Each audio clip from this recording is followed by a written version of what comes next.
Дүйшөмбү күнгө алган жаңылыктардын толукталган чыгарылышы менен тааныштырып, студияда Жамалбек Темирбаев, саламатсыздарбы? Алгач бүгүнкү чыгарылыштан кыскача таанышып алыңыздар.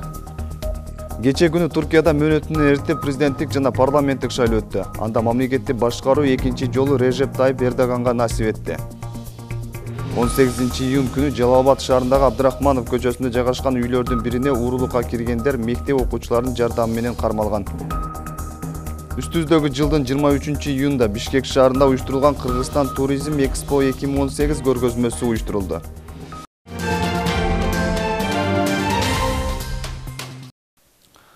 Учурда дүйнө жүзүнүн көңүлү Туркия мамлекетинде болду. Кечээ күнү аталган өлкөдө мөөнөтсүз президенттик жана парламенттик шайлоо өнөктүгү болуп өттү. Туркияда президенттик шайлоо экинчи жолу элдин түз шайлоосу менен өттү. Бул жолкусунда президенттик такты үчүн Режеп Тайып Эрдоган менен дагы 5 саясатчы ат салышты. Жергиликтүү жалпыга маалымдоо каражаттардын берген маалыматына ылайык, добуштардын 96%дан ашууну саналгандан кийин эсеп боюнча президент Эрдоган 52,62% менен алдыга чыккандыгы кабарланган. Ал эми парламенттик шайлоодогу добуштардын 96%дан ашууну саналгандан соң Эрдогандын Адилеттүүлүк жана Өнүгүү партиясы менен Улуттук кыймыл партиясы түзгөн Элдик альянс 54,64% менен башкалардан алдыга озуп чыккан. Мына ушундай көрсөткүчтөр менен эл ишеничине ээ болгон Режеп Тайып Эрдоган шайлоо өнөктүгү жөнүндө расмий маалыматтарды алдын ала шайлоочулардын алдына чыгып, өз ыраазычылыгын билдирип өткөн. Аны менен катар Эрдогандан жеңиши менен кезегинде бир катар мамлекет башчылары, анын ичинде Кыргызстандын президенти Сооронбай Жээнбеков дагы өздөрүнүн куттуктоолорун жолдошкон. Кыргызстандагы каттоодо турган 2000ге чукул Туркиянын жарандары бар. Алар президенттик жана парламенттик шайлоо үчүн добуштарын 16-17 июнда беришкен. Бул тууралуу Туркиянын Кыргызстандагы элчиси Жеңгиз Камил маалымдаган. Ал эми 23 июнь күнү Туркияга атайын келишимдин негизинде барып, мейманканалардын бирине эми гана ишке орношкон кыргызстандык жаран 14 күн өтпөй каза болгон.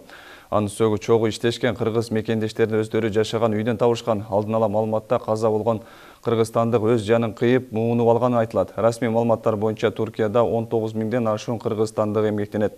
Ал эми Кыргызстандын Стамбулдагы консулдугунун маалыматына караганда, жыл сайын орто эсеп менен өз мекенине жөнөтүлгөн ЖУК 200дүн саны 15ке чамалап тургандыгы кабарланууда. Бишкек ЖЭП боюнча козголгон кылмыш иштин арты менен өткөн аптада мурдагы эки премьер-министрлер УКМК тарабынан камакка алынса, кечээ күнү мындан бир жума мурда аталган кылмыш иштин негизинде аталган кызматтык убактылуу кармоочу жайына киргизилген Осмонбек Артыкбаевдин ден соолугу начарлыгынан анын жактоочусу кабарлаган. Ал эми коррупцияга шектелген Бишкек шаарынын экс-мэри Кубанычбек Кулматовдун жактоочусу ага карата камакка алуу боюнча чыгарылган 1-май райондук соттун чечимине нааразы болуп, аны жокко чыгаруу үчүн жогорку сотко кайрылгандыгы кабарланууда. Эскертегесе Кулматов үстүдөгү жылдын 5 июнда Бишкек ЖЭПтеги модернизациялоо боюнча козголгон кылмыш иштин негизинде шектүү катарына камакка алынган болчу. Эске салсак, үстүбүздөгү жылдын 8 февралында президент Сооронбай Жээнбеков төрагалык кылган Коопсуздук кеңеште коррупция менен күрөштү күчөтүү тапшырмаларын тийиштүү кызматтарга табыштаган болчу. Анын алкагында Улуттук коопсуздук боюнча мамлекеттик комитет экономика чөйрөсүндөгү жана кызматтык кылмыштар боюнча токтотулган жана кыскартылган иштердин кайрадан карап чыгууда үстүбүздөгү жылдын УКМК тарабынан бул багытта 117 кылмыш иши козголгон. Анын ичинде 60-ы коррупция багытында болгон. Бул иштерде мамлекетке 1 миллиард 150 миллион сом чыгым алып келгендиги да тергөөнүн жүрүшүндө аныкталган. Ал эми кайсы кылмыш болбосун, анын бетин ачууда милиция кызматкерлерин жүргүзгөн иши чоң мааниге экендиги талашсыз. Ал эми акыркы күндөрү коомдун коопсуздугун камсыздаган кызмат ээлерине жөнөкөй жарандарда кол кабыш кылып, ал тургай кылмышка шектүүлөрдү да колго түшүргөнгө жакындан жардам берип келишет. Айрыкча жаштардын мындай патриоттуулугу кимди болсо да кубандырбай койбойт. 18 июнь күнү Жалал-Абад шаарындагы Абдрахманов көчөсүндө жайгашкан үйлөрдүн бирине уурулукка киргендер мектеп окуучуларынын жардамы менен кармалган. Коомдогу болуп жаткан ушундай терс көрүнүштөргө кайдыгер карабаган окуучулар өткөн апта соңунда шаардык ички иштер бөлүмүнүн алкышын алышты. Эмне белгилүү болдуңар деп кууган болчу. Биз тура бергенбиз. Кичине аркаракка жылып, башка жакка кетип калсак, алар ашып өтүп кетип калышты. Биз аны көрүп калдык. Көрүп калгандан кийин алар сразу өтүп бардык. Иттерди алып чыктык. Аларды карап турдук да, качып кетпесин деп. Жаныбызда ушу баллондор бар эле, чоң өдө көп баллон бар. Ошол жака чыгып, соседтердин үйүн коротконбуз, эмне кылып атышат экен деп. Үйүндө жүргөн экен бар жокту тырылдатып. 17:00 чамасында өзүбүздүн Жалал-Абад шаарынын Абдрахманов көчөсүнүн 2 атул урлукка киришкен үйгө. Батирге урлукка кирген ушу шаарыбыздын азыркы өзүңүздөр көрдүңүздөр, биздин башыбыздын атынан ыраазычылык кат бердик жаш өспүрүмдөргө, 3 жаш өспүрүмгө шаарыбыздын. Ушу жаш өспүрүмдөрдү көрүп, шаарга милицияга звонить этип, участкага чакырып, ушу кылмышкерлерге кармоого көмөк көрсөткөн. Бұл арада башкы прокуратура мамлекеттик сатып алуу тармагындагы мыйзам бузуу фактылары боюнча мамлекеттик каттоо кызматына кылмыш ишин козгоду. Бул тууралуу бүгүн башкы көзөмөл органынан кабарлашты. Маалыматка ылайык аталган кылмыш иши туулгандыгы тууралуу күбөлүктү жана нике күбөлүгүн даярдоо боюнча конкурстун айланасында козголгон. 2017-жылы мамлекеттик каттоо кызматы бланктарды даярдоого конкурс жарыяланып, анда госзнак ишканасынан сунуш түшүп, бирок ал талаптарга жооп бербегени үчүн сунуш четке кагылган. Аны менен катар дагы 3 ишканадан да сунуштары четке кагылган. Бирок ага карабай ошол кездеги премьер-министр Сапар Исаковдун буйругунун негизинде күбөлүктөр үчүн бланктарды даярдоо госзнак ишканасына тапшырылган.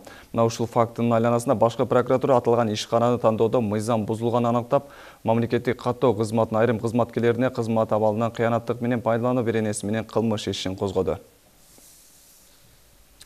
Эртең Жалал-Абад шаарынын Достук, Курманбек, Сумы кичи шаарларында суу берүү токтотулат. Мындай маалыматты Жалал-Абад суу канал башкармалыгы билдирди. Маалыматта эртең мененки саат 9-дан кечки 19:00-гө чейин суу берүү убактылуу токтотулары айтылат. Анын себеби адистер эскиге жеткен суу түтүктөрүн жаңы системага улоодон улам деп түшүндүрүшөт. Мындай абал шаар аймагы боюнча кезек-кезеги менен күз айларына чейин улантылат. Мындан улам шаардагы көп кабаттуу жана жер үйлөрдө айрым учурларда суу убактылуу берилбейт. Тийиштүү адистер жүрүп жаткан иш аяктагыча түшүнүү менен кабыл алуусун өтүнүшөт. Eski suda, жаңы суда өчүрүлөт. Бул себеп зарылчылыктан келип чыгып атат. Eski системаны жаңы системага улоо үчүн болуп атып алсак, мындан кийин суу менен камсыздоо шаардын элин стабилдүү болуп калат. Кыргыз Республикасында апостилдештирүү системасы 2009-жылдан бери иштеп келе жатат. Ал өкмөттүн ошол жылдагы номер 764-токтом менен бекитилген. Жалал-Абад областында бүгүнкү күндө бул багытта абал кандай? Жарандар менен тыгыз иштешүүдө кандай көйгөйлөр орун алууда? Бул суроого жооп алуу максатында областык юстиция кызматкерлеринин жасап жаткан иш-аракеттери менен кабарчыбыз таанышып келди.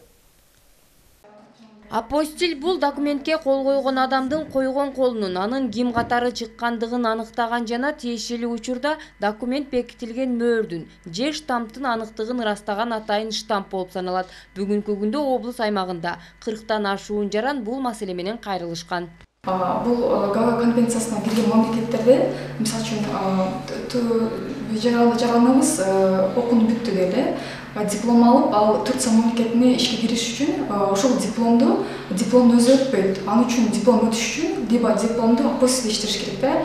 Ошол диплом апостилдештиргенден кийин ал жака юридикалык күчкө ээ болуп, жана ошол жакта ишке кирүүгө кепилдик болот десем болот да. Маалыматка ылайык, апостилдештирүү чет өлкөгө чыккандар үчүн зарыл. Ал эми Көк Жаңгак шаарынын мамлекеттик нотариусу Асылбек Жороевдин айтымында жарандар менен тыгыз иш алып барууга аракет жасап келишет. Бирок көп учурда белгиленген мөөнөттөн убакыт өткөрүп, адистерге кайрылышкандыктан көйгөйлөр орун алат. Мисалга алсак, мурас күбөлүгүн алуу үчүн 6 ай аралыгында нотариустарга кайрылуу шарт. Машина боюнча көп кайрылышат да. Автомашина боюнча срок мөөнөтү өтүп кеткенден кийин доверенность мен узартып бере алат экем деген ойдо нотариуска кайрылып узартайлы, доверенность узартышым керек деп кайрылат да. Ал өзүнүн мөөнөтү болот. Максимум 3 жылга берилет доверенность автомашинага. Анан ээси 3 жылга жазып берет. Бизде азыр көбүнчө кандай болот? Россияга кетип калат ээси. Россияга кетип калса, ээси жок, мөөнөтү өтүп кете турган болсо, нотариус аны продлевать этип бере албайт, узартып бере албайт. Тилекке каршы учурда мамлекеттеги жарандардын баары эле юридикалык укуктарын толук кандуу биле беришпейт. Айрымдары маалыматтын аздыгынан жабыркапта калышат. Ал үчүн учурда облус аймагында акысыз кеңеш берүүчү 4 мамлекеттик мекеме ачылып, иш жүргүзүп жатат. Бүгүнкү күндө чынында эле биздин көп жарандар чет өлкөгө көп чыгып атышат. Ошого бир кайрылып кетер элек. Ар бир Жалал-Абад областынын территориалдык ошол нотариалдык кеңселеринде укукту жайылтуу боюнча атайын мындай кызматтар ачылган. Ошол жерге барып кайрылып, өзүнө керектүү бир кандайдыр маселелери болсо, көйгөйлөр болсо, келип мындай сураса, анын бардыгы бекер. Жалал Абад облустук юстиция башкармалыгынын жамааты ар тараптан элге маалымат жеткирүүнү колго алышууда. Атайын иш-чара мерчемдер иштелип чыгып, анын аткарылышы боюнча жергиликтүү массалык маалымат каражаттары аркылуу, ошондой эле билим берүү мекемелерине лекцияларды окуу аркылуу, мамлекеттик органдардын кызматкерлерине семинарларды уюштуруу аркылуу түшүндүрүү иштерин жүргүзүп алып келе жатат. Мунара Жапарова, Уларбек Мурзабеков, Жалал Абад шаары. Жалал Абад шаарында биринчи жолу жаш мугалимдер үчүн семинар өткөрүлдү. Жалал Абад шаарынын мэриясы жана билим берүү башкармалыгы тарабынан уюштурулган Алтын балалык эс алуу борборунда болуп өткөн иш-чарага 3 жылга чейинки эмгек тажрыйбасы бар 20 мугалим катышты. Аларга агартуу тармагында тажрыйбасы мол инсандар сабак өттү. Аны менен катар жаш адистер балдарга билим берүүдө ар түрдүү ыкмаларды колдонууда практика жүзүндө жасашып бири-бири менен пикир алмашты. Соңунда ар бир катышуучуга шаардык билим берүү башкармалыгы тарабынан сертификаттар тапшырылды. Семинардын кезеги эми район шаарларда улантылмакчы. 1 сентябрдан 2018-2019 окуу жылына жаштар кеңеши боюнча жаңы жобо менен конкурс жарыялайбыз. Кудай кааласа ошонун жыйынтыгы менен жылда бул нерсеге жеңүүчү болгон жаш мугалимдер катышып өз билимин өркүндөтүп турушат деген ойдобуз. Өзгөн районунун Шора Баш атайындагы 6 балалуу Гүлзада Шарипова жардамга муктаж. Анткени алар үй жайы жок 20 жылга чукул убакыттан бери туугандарынын үйлөрүндө күн кечирүүдө. Азыр жай мезгили болгондуктан иниси сөрүсүн бошотуп берген. Бирок кыш келсе кайда барам деп баш катырууда. Мындан улам коомчулуктан жардам сурап кайрылууда. Тагдырдын оор сыноосуна кабылган үй бүлө туурасында Мунара Жапарованын материалында. Гүлзада Шарипова соңку 3 айдан бери 6 баласы менен инисинин сөрүсүндө баш калкалап келүүдө. Бул үйдө 2 инисинин үй бүлөсүн кошкондо 20дай адам жашайт. Ал эми жолдошу болсо бир нече ай мурда Россияга иштегени кеткен. Бирок акчадан азырынча дайын жок. Ошо кызым бир 9-да окуган кызым столовойдон акча таап келет. Анан пособиям тиет. 4000 пособия тиет. Ана 4 балама. Квартираны деп сар көбүрөөк акча карышып койгон. Коларым айдайт мен эми аналар үчүн неме кылса эптеп отурат, мен ыйлайм да буларга, мен кайка барам, мен эл айдап аткан жетет. Тун кызы азыр 17 жашта. Алда тагдырдын оор сыноосуна кабылып, автокырсыктан ден соолугунан ажыраган. Ал эми 7-син жакында көз жарганы турат. Балдары көп болуп кубанганы менен аларды толук кандуу каржылоого эч бир чамасы жетпей келет. Мындан улам томсоргон жаш жеткинчектер жаштайынан көп азап чегип келишет. Мындай мектепте деле мындай тетират жок болуп, уруш болот, неме болот. Үйүбүз жок, жерибиз жок, анан чөрдө жашап атабыз, жамгыр жаганда үшүп, кыйналып атабыз. Гүлзада айым жер сурап 8 жылдан бери каккылабаган, эшиги калбаган. Айыл өкмөттөн тартып ак үйгө чейин кайрылган, бирок анысынан эч бир майнап чыккан эмес. 40 гектар 87 соток жер. 5 айылдан трансформация кылууга мен документтерин таядып 12 жылдан бери жүргүзүyorum. Бул жер трансформациялоо оңой иш эмес экен. Бүт документтерин кылдым, ар кандай себептер менен кайтып келет, кайтып жөнөтөм, кайтып келет. Ушинтип азыр күнгө чейин дагы кайтып жөнөтүүнүн алдында азыр кечеги акимден сунуш алдык. Бийликтен эч кандай жардам болбогон соң коомдук уюмдардан жардам суроону эп көргөн. Бирок аларда өкмөт жер бөлүп берсе, үй тургузууга көмөк көрсөтүүгө даяр экенин билдиришет. Карточка ачып беребиз деген ойлорубуз бар. Эгер дагы колдон келсе кайрымдуулук концерттер уюштурабыз, марафон сыяктуу кылып, эгер чек берилип калса ушундай жакшы иштерди өткөрүп, эжеге жок дегенде 2 комната болсо дагы үй салып бергенге аракет кылабыз. Жергиликтүү бийликтен маалымдашкандай, жогорудагы жер трансформация болуп калса, кезеги боюнча 170 болуп, Гүлзада Шариповага жер тилкеси берилет. Бирок ал жер качан даяр болот, азырынча белгисиз. Ал эми жогорудагы жардамга муктаж үй бүлөгө жардам берүүнү каалагандар болсо, төмөндөгү телефон номерге байланышып, же Элсом мобилдик кызматы аркылуу акча которсоңуздар болот. 0779 0986 53. Мунара Жапарова, Уларбек Мурзабеков, Өзгөн району. Акыркы жылдары Кыргыздын улуттук баалуулуктарын даңазалоого, аларды дүйнөлүк аренага алып чыгууга мамлекет тарабынан бир тойлы аракеттер көрүлүп келет. Үстүбүздөгү жылдын 23-июнда Бишкек шаарында уюштурулган Кыргызстан туризм Экспо 2018 көргөзмөсү уюштурулду. Анын жүрүшүнөн кененирээк төмөндөгү видео материалдан тааныша аласыздар. Кубатбек Исаев зергердик иш менен көп жылдан бери алектенип келет. Анын зергердик эмгегинде Кыргыздын улуттук орнаменттер жана асыл таштар чагылдырып чегилген. Мына ушундай улуттук баалуулуктардын ичинде катпай, Кыргызстан Туризм Экспо 2018 выставкасында өз эмгегин эл арасына көргөзүүнү чечти. Биринчиден элерге көргөзүш керек, бизге келаткан туристтерге. Анын үчүн дизайндар жакшы болуш керек, сервис жакшы болуш керек экен. Өзүбүздүн кыргыз маданияты, кулук мүнөздөрүбүз, ушу биздин көрсөтүп аткан кол өнөр деги эле болгон нерсенин баары толугу менен, жакшылык менен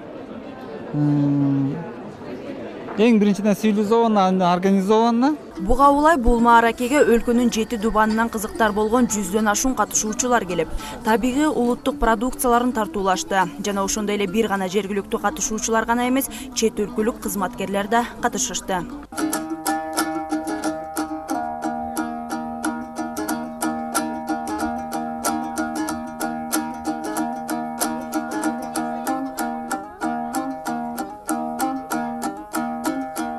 Эскерте кетсек, туризм көргөзмөсү өлкөдө биринчи жолу өткөрүлүп, Кыргызстандагы чет өлкөлүк посолдор, улуттук туристтик уюмдар, авиакомпаниялар, туроператор жана турагентстволордо конок болуп кетишип, жакшы ойлор менен бөлүшүштү.